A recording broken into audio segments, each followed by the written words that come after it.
And Joel, now to you on this. Describe what is likely happening inside the U.S. government as they try to figure out how to respond to this, and how do our Saudi allies, how do they factor into their decision?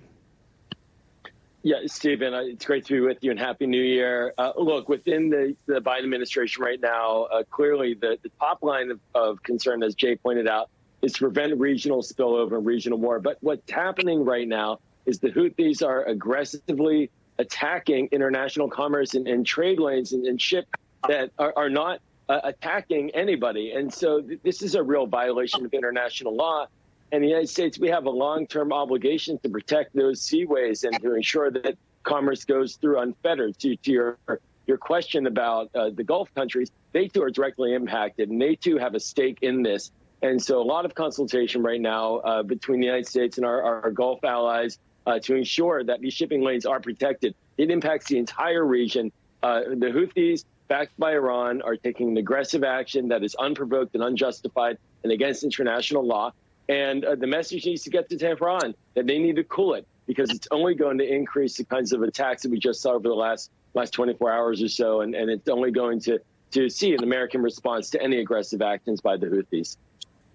Excellent point. Many reasons to be concerned, including the economics of it all. And Aaron, let's bring you in here. Will the U.S. response, will that deter the Houthis, or could it embolden them instead?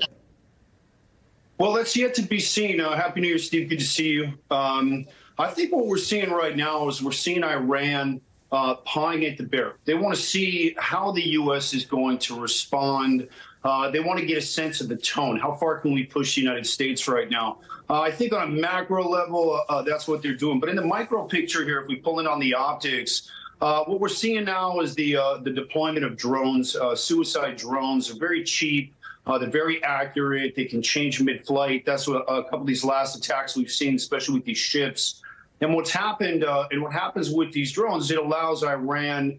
I don't want to be clear. While this might be a proxy, maybe the Houthis understand that these are just extensions of Iran, of Khomeini, of the Ayatollah, of the Islamic regime.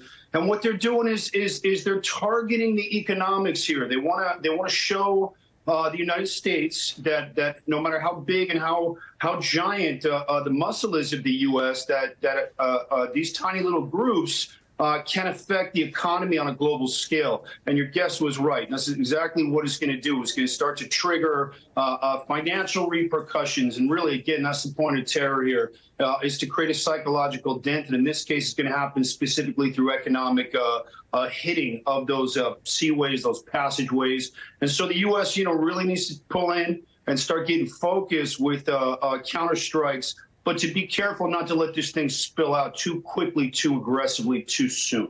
Yeah, that's been the fear of so many, this spillover happening. And none of this is happening in a vacuum. We know the Houthis say that they are standing with the Palestinians against the Israeli operations going on in Gaza.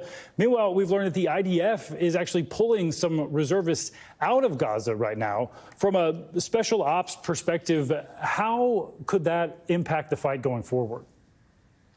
Well, so the Biden administration made it very clear to Netanyahu, to Yoav Gallant, and to the IDF, we want more selectivity. They don't want to see the type of aerial bombardments that happened in the first part of the campaign, which were very successful. But there's a high level of collateral damage. However, Israel has some incredibly talented special operations JTAC units. It's called Shell Dog.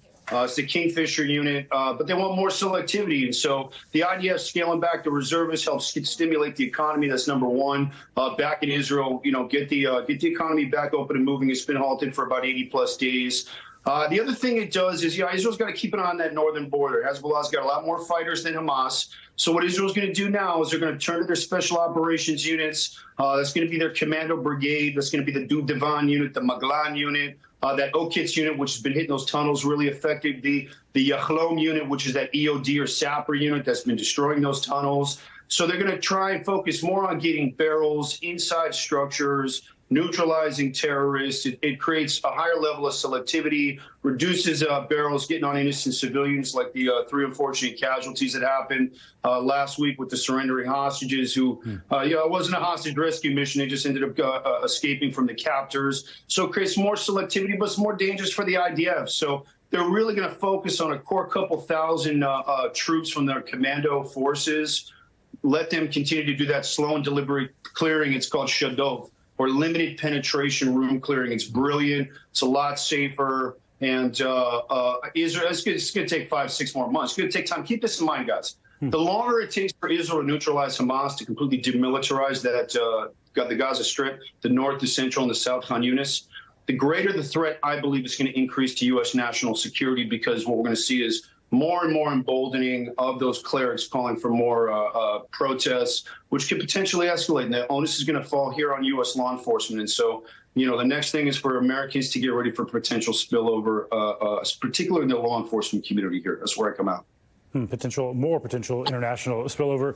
Joel, wanted to ask you about Secretary of State Blinken. He's soon going to make his 5th trip to Israel since the war started.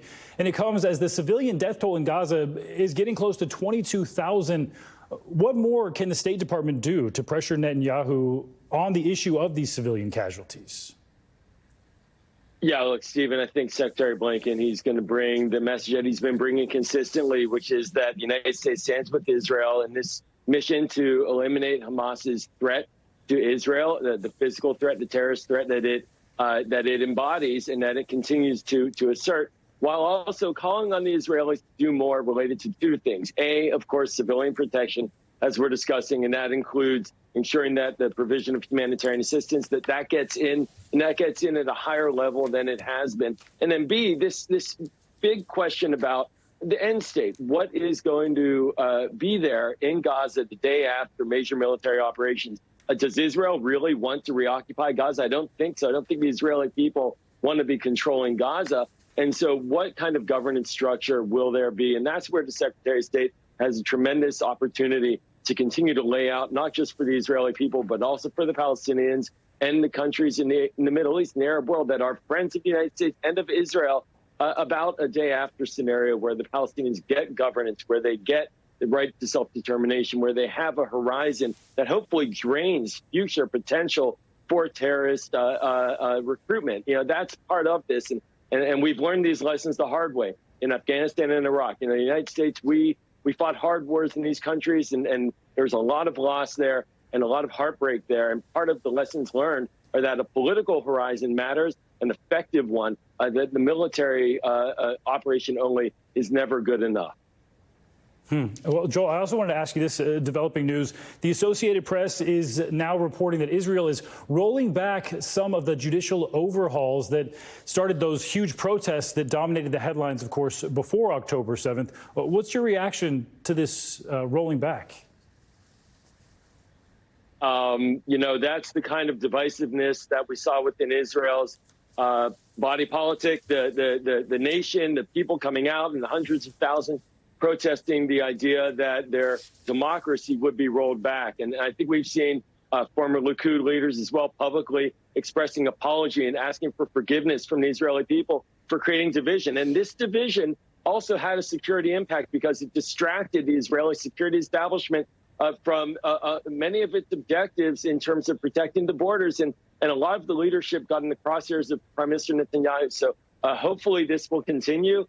And this will help Israel as a country be more solid going forward. One thing we've seen after October 7th is the unity of the Israeli people. And that's where Hamas deeply miscalculated. Hamas misread the idea that there was a civil debate in Israel as somehow creating an opportunity for it to strike and that it would break Israel in two. And nothing could be farther from the truth. And Israel unified. And hopefully this will continue in this way, and that the democratic tradition of Israel will continue as it has always been, where there's vibrant debate, but not where Supreme Court and judicial reforms are pushed through in a very narrow margin.